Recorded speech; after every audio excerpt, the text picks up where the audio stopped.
9h30 sur Europe 1. Merci d'être avec nous. Voici le journal des médias de Guillaume Janton. Et à la une ce matin, David Pujadas présentera ce soir son dernier 20h sur France 2. Laurent Bignolas pourrait prendre les rênes de Télématin. Et Il en pense quoi Camille ne reviendra pas la saison prochaine sur C8. Et on commence donc avec les adieux de David Pujadas ce soir à 20h sur France 2. Après avoir animé 2750 JT depuis 2001 sur France 2, David Pujadas fera ses adieux aux téléspectateurs de la chaîne ce soir lors de son dernier journal. À la rentrée, le journaliste sera remplacé par Anne-Sophie Lapix, venue de C'est à vous. D'ici là, son intérim sera assuré par son joker, Julien Bugier.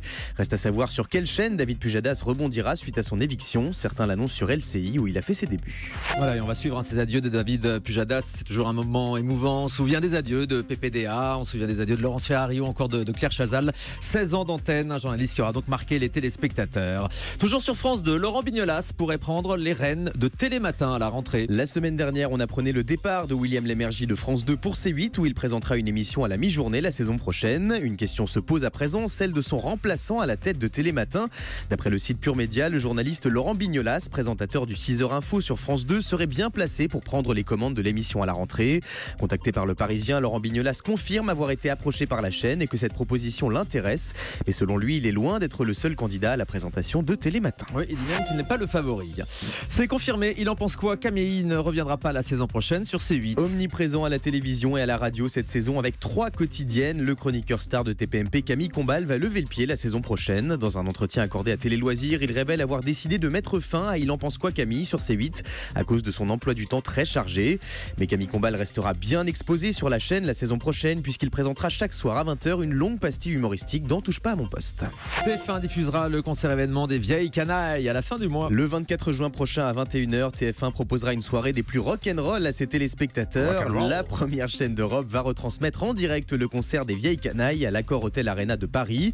Ce show de Johnny Hallyday, Eddie Mitchell et Jacques Dutronc est un événement très attendu puisqu'il marque le retour sur scène de Johnny, actuellement traité pour un cancer des poumons. Les vieilles canailles débutent leur tournée dans toute la France samedi soir avec une date au stade Pierre-Mauroy de Lille. Une ambition intime, prochainement de retour sur M6. Karine Le Marchand est en pleine préparation d'une deuxième saison de son émission de témoignage sur M6 et cette fois-ci, elle ne recevra pas que des politiques.